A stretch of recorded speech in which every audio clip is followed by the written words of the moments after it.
Welcome to GV Tech Talks podcast.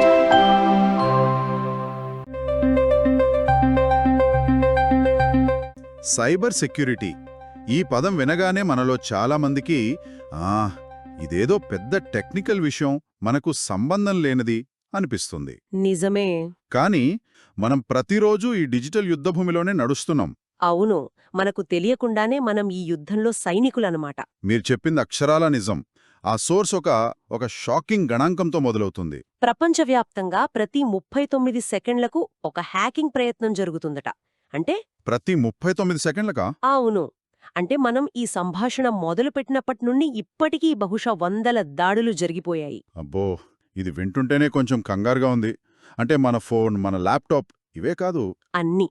మన bank account, మన ఇంట్లో పిల్లలాడుకునే స్మార్ట్ టాయ్స్, మనం వాడే స్మార్ట్ వాచ్, ఆన్లైన్కు కనెక్ట్ అయిన ప్రతిదీ ఒక లక్ష్యమే. సరే, ఇంతకీ ఈ దాడులు చేసేవాణ్ణి ఎవరు? వాళ్లను మనం హ్యాకర్లు అంటాం. అంటే సినిమాల్లో చూపించినట్టు ముసుగు వేసుకుని చీకటి గదుల్లో ఉంటారా? ఆ అక్కడే చాలా మందికి ఒక అపోహ ఉంటుంది. ఈ సోర్స్ వాళ్ల గురించి చాలా ఆసక్తికరమైన వర్గీకరణ ఇచ్చింది. అవునా? హ్యాకర్లు అంటే అందరూ నేరస్తులు కాదు. సోర్స్ వాళ్లని 3 రంగుల టోపీలతో పోలుస్తుంది. మొదటిది బ్లాక్ హ్యాట్ హ్యాకర్లు. Black hat? వీళ్లే విలన్లు. ఖచ్చితంగా, వీళ్లే మనమనుకునే అసలైన విలన్లు. వాళ్ల ప్రేరణ డబ్బు, డేటా దొంగతనం, లేదా కేవలం విధ్వంసం సృష్టించడం. అంటే వీళ్లే మన క్రెడిట్ కార్డ్ వివరాలు దొంగిలించేది, కంపెనీల మీద దాడులు చేసేది. సరే, మరి రెండో రకం? వాళ్లే వైట్ హ్యాట్ హ్యాకర్లు. వీళ్లను ఎథికల్ హ్యాకర్స్ అని కూడా పిలుస్తారు. Ethical hackers? అవును, వీళ్లు కూడా బ్లాక్ హ్యాట్స్ లాగే సిస్టమ్స్లోకి చొరబడగలరు. కాని వాళ్ల ఉద్దేశం పూర్తిగా వేరు. అంటే పెద్ద పెద్ద కంపెనీలు, ప్రభుత్వాలు వాళ్ల సిస్టమ్స్లో ఏవైనా లోపాలున్నాయేమో కనుక్కోడానికి వీళ్లకు డబ్బిచ్చి మరీ నియమించుకుంటాయి. వాళ్లు ఆ లోపాలను కనుగొని వాటిని ఎలా సరిదిద్దాలో చెప్తారన్నమాట. ఓహో, ఇక్కడే సోర్స్లో ఒక అద్భుతమైన పోలిక వాడారు. ఈ వైట్ హ్యాట్ హ్యాకర్లను డిజిటల్ బాడీగార్డ్స్ అని పిలిచారు. నాకీ పదం చాలా నచ్చింది. నిజమే, వాళ్లు కేవలం కోడ్ రాసేవాళ్లు కాదు, మన డిజిటల్ జీవితాలకు కాపలా కాసే సైనికులు. బావుంది. నేనీ రంగంలో పనిచేసే కొందరితో మాట్లాడాను. ఇది 9 to 5 ఉద్యోగం అస్సలు కాదు. ఇదొక నిరంతర యుద్ధం. శత్రువు ఎప్పుడూ ఎలా దాడి చేస్తాడో తెలియదు. వాళ్ల దృష్టిలో వాళ్లొక ఆన్లైన్ కోటను కాపాడుతున్నారు. ఆ కోటగోడల్లో ఎక్కడైనా చిన్న పగులున్నా అంతే, శత్రువు లోపలికొచ్చేస్తాడు. ఆ పగుల్ను ముందే కనుక్కోవడమే వాళ్ల పని. బ్లాక్ హ్యాట్, వైట్ హ్యాట్ సరే, కానీ సోర్స్లో మూడో రకం కూడా ఉన్నానని చెప్పారు. గ్రే హ్యాట్ హ్యాకర్లు. వీళ్ళెవరు? పేర్లోనే ఏదో తేడాగా ఉంది. వీళ్ళు ఈ 2 వర్గాల మధ్యలో ఉంటారు. వాళ్ల ఉద్దేశం మంచిదే కావచ్చు, కాని వాళ్లు అనుసరించే మార్గం కొన్నిసార్లు చట్టవిరుద్ధం. ఉదాహరణకి, ఒక గ్రే హ్యాట్ హ్యాకర్ ఒక కంపెనీ వెబ్సైట్లో ఒక పెద్ద లోపాన్ని కనుగొంటాడు అనుకుందాం. కానీ ఆ కంపెనీకి చెప్పటానికి ముందు వాళ్ల అనుమతి లేకుండానే సిస్టంలోకి చొరబడతాడు. ఓకే. ఆ తర్వాత ఆ లోపాన్ని బయటపెట్టి దాన్ని సరిచేయటానికి డబ్బడుగుతాడు, లేదా ఆ విషయాన్ని పబ్లిక్గా చెప్పి కంపెనీ పరువు తీస్తాడు. అంటే వాళ్లు హీరోలు కాదు, విలన్లు కాదు. అర్థమైంది.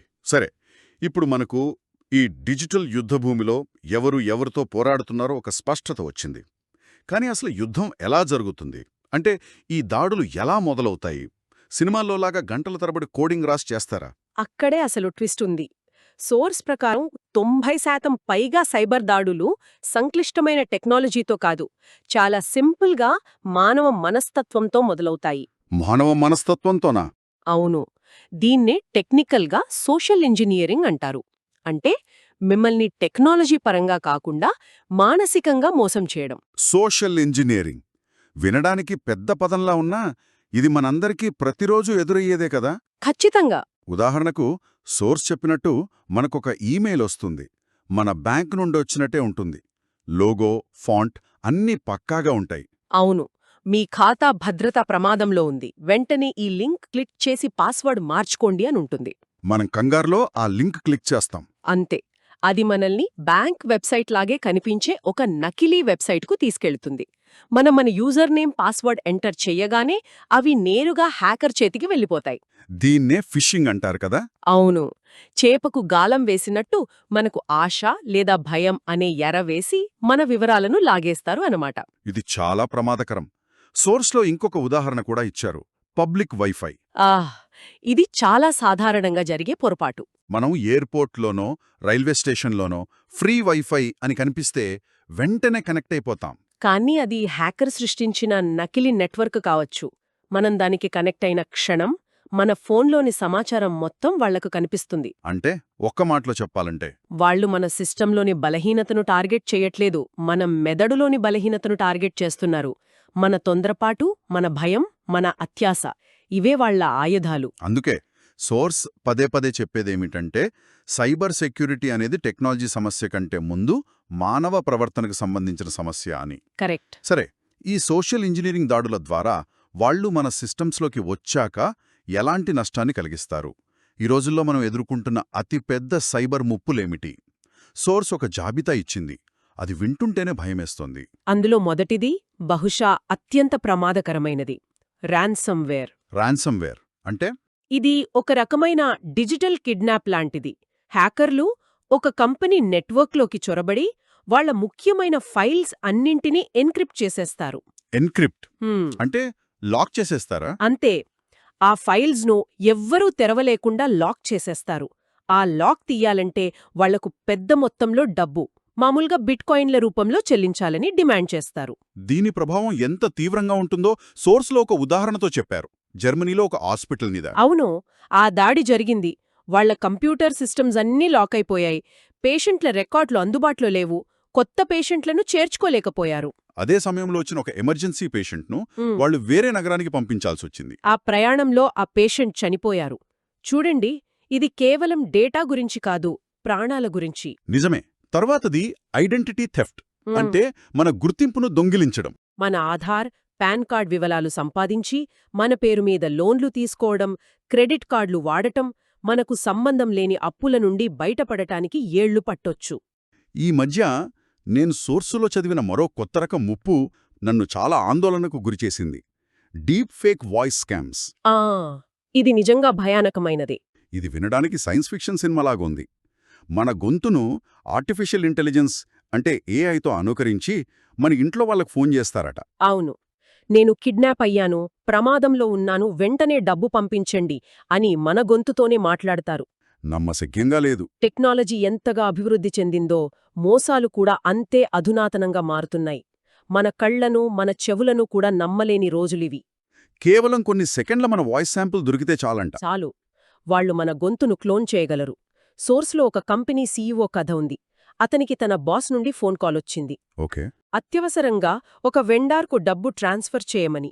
గొంతు అచ్చం తన బాస్దే కావడంతో అతను లక్షల డాలర్లు పంపించేశాడు. తర్వాత తెలిసింది ఆ గొంతు ఏఐ సృష్టించిన నకిలీదని. అయ్యో, వీటన్నిటి మధ్యలో మనం మనల్ని ఎలా కాపాడుకోవాలి? ఈ డిజిటల్ యుద్ధంలో మనం కేవలం బాధితులుగా మిగిలిపోవడమేనా? లేదు. అదృష్టవశాత్తు సోర్స్ కొన్ని చాలా సులభమైన, ఆచరణీయమైన రక్షణ మార్గాలను సూచిస్తోంది. ఇవింటే అంతేనా? ఇంత సింపులా అనిపిస్తుంది. సింపుల్గా అనిపించినా ఇవే అత్యంత ప్రభావవంతమైనవి. ఇవి మన డిజిటల్ ఇంటికి తాళాలు వేయడం లాంటివి. మొదటిది బలమైన పాస్వర్డ్లు. చాలామంది ఇప్పటికీ 123456 లేదా వాళ్ల పుట్టిన తేదీలనే వాడుతున్నారు. అదే పెద్ద పొరపాటు. సోర్స్ ప్రకారం హ్యాకర్లు వాడే సాఫ్ట్వేర్ సెకనుకు కొన్ని కోట్ల పాస్వర్డ్ కాంబినేషన్లను ప్రయత్నించగలదు. మన పెంపుడు కుక్క పేరు, అది ఒక్క సెకన్ కూడా నిలవదు. అంటే మన పాస్వర్డ్ ఒక మనిషిని కాదు, ఒక మెషీన్ను ఓడించేంత బలంగా ఉండాలి. ఇది మన ఖాతాకు ఒక అదనపు భద్రతా పొర కదా. కరెక్ట్. మన ఇంటికి తాళంతో పాటు ఒక గొళ్ళెం కూడా వేసినట్టు. మనం పాస్వర్డ్ ఎంటర్ చేశాక మన ఫోన్కొచ్చే ఓటీపీని కూడా ఎంటర్ చేయాలి. ఒకవేళ హ్యాకర్కు మన పాస్వర్డ్ తెలిసినా మన ఫోన్ వాడి దగ్గర ఉండదు కాబట్టి వాడు లాగిన్ అవ్వలేడు. ఇది చాలా ముఖ్యం. మూడవది, మనకు వాట్సాప్లో, ఈమెయిల్లో వచ్చే అనుమానాస్పద లింకులపై క్లిక్ చేయకపోవడం. మీరు ఐఫోన్ గెలుచుకున్నారు వంటి మెసేజ్లను నమ్మకూడదు. నాలుగవది, మన సాఫ్ట్వేర్ను ఎప్పటికప్పుడు అప్డేట్ చేసుకోవడం. అవును, ఆ అప్డేట్లు అంటే మన డిజిటల్ కోట గోడలకు పడిన పగుళ్లను పూడ్చడం లాంటిది. మనం అప్డేట్ చేయకపోతే ఆ పగుళ్ల ద్వారా హ్యాకరులు సులభంగా లోపలికి వచ్చేస్తారు. చివరిగా, ముఖ్యమైన ఫైల్స్ను ఎల్లప్పుడూ వేరే చోట బ్యాకప్ చేసుకోవడం. కరెక్ట్. ఒకవేళ ర్యాన్సమ్వేర్ దాడి జరిగినా మన డేటా మన దగ్గర సురక్షితంగా ఉంటుంది. అందుకే సోర్స్ ఒక కీలకమైన మాట చెబుతుంది: సైబర్ సెక్యూరిటీ మీతో మొదలవుతుంది. ఈ చిన్న అలవాట్లే మనకు పెద్ద రక్షణ కవచం. బాగుంది. మనం వర్తమానం గురించి, మనల్ని మనం కాపాడుకోవడం గురించి మాట్లాడుకున్నాం. కానీ భవిష్యత్తు ఎలా ఉండబోతోంది? ఆ ముఖ్యంగా ఆర్టిఫిషియల్ ఇంటెలిజెన్స్ అంటే ఏఐ ప్రవేశంతో ఈ సైబర్ యుద్ధం స్వరూపమే మారిపోతోందని సోర్స్ అంచనా వేస్తోంది. అది ఒక ఆయుధ పోటీలా మారబోతోంది. నిజానికి అది ఇప్పటికే మొదలైపోయింది. అంటే ఇదొక డిజిటల్ కోల్డ్ వార్ లాంటిది. ఒకవైపు దాడి చేసే బ్లాక్ హ్యాట్ హ్యాకర్లు ఏఐని వాడుతున్నారు. మనుషులు గుర్తుపట్టలేనంత పక్కాగా ఫిషింగ్ ఈమెయిల్స్ రాయడానికి, ఒక నెట్వర్క్లోని లోపాలను సెకండ్లలో కనుక్కోడానికి. మనుషుల ప్రమేయమే లేకుండా ఆటోమేటిక్గా దాడులు చేయడానికి కూడా ఏఐని ఉపయోగిస్తున్నారు. అవును, వాళ్ల చేతిలో ఒక స్మార్ట్ బాంబున్నట్టు. మరి రక్షించుకునే వాళ్ళ పరిస్థితేంటి? మన డిజిటల్ బాడీగార్డ్స్ వాళ్ళు కూడా ఏఐని వాడుతున్నారా? ఖచ్చితంగా వాళ్లు కూడా ఏఐనే ఒక కవచంలా వాడుతున్నారు. ఏఐ ఆధారిత రక్షణ వ్యవస్థలు ఒక నెట్వర్క్లోని కోట్లాది డేటా పాయింట్లను నిరంతరం విశ్లేషిస్తూ ఉంటాయి. ఓకే. ఎక్కడైనా చిన్న అనుమానాస్పద కార్యాచరణ కనిపించినా అది మనిషి గుర్తించేలోపే ఏఐ దాన్ని పసిగట్టి దాడిని అడ్డుకుంటుంది. సోర్స్ చెప్పినట్టు ఇది ఏఐ ఆధారిత డిజిటల్ కత్తులు వర్సెస్ ఏఐ ఆధారిత డిజిటల్ ఢాలుల మధ్య యుద్ధం. ఇది వింటుంటే భవిష్యత్తులో ఈ యుద్ధం మొత్తం మిషన్ల మధ్య జరుగుతుందేమో అనిపిస్తోంది. మరి ఇందులో మనిషి పాత్రేంటి? ఇది చాలా ముఖ్యమైన ప్రశ్న. సోర్స్ కూడా ఇదే ప్రశ్నను లేవనెత్తుతుంది. ఈ ఏఐ ఆయుధ పోటీలో అంతిమంగా మానవుడి పాత్ర వ్యూహరచన చేయడం, నియమాలను నిర్దేశించడం వరకే పరిమితమవుతుందా? ఒకవేళ దాడి చేసే ఏఐ రక్షించే ఏఐ కంటే తెలివిగా మారితే ఏం జరుగుతుంది? అదే ఈ ప్రశ్నలకు సమాధానాలు వెతకడమే రాబోయే దశాబ్దంలో సైబర్ సెక్యూరిటీ రంగంలో అతిపెద్ద సవాలు. ముగింపుగా సోర్స్ ఒక బలమైన హెచ్చరికతో ఈ విశ్లేషణను ముగించింది. మనం నిజ జీవితంలో ఒక హ్యాకర్ను బహుశా ఎప్పుడూ కలవకపోవచ్చు, వాళ్ల ముఖం మనకు తెలియకపోవచ్చు.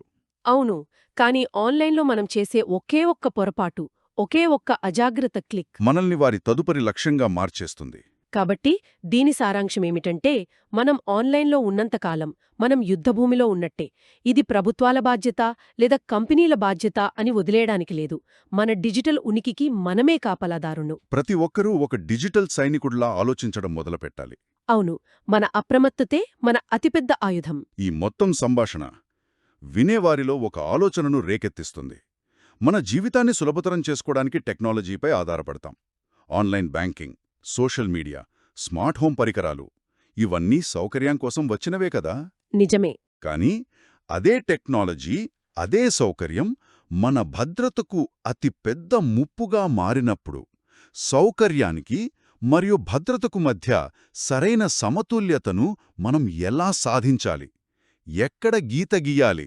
ఈ ప్రశ్నకు సమాధానం మనలో ప్రతి ఒక్కరూ వెతుక్కోవాలి.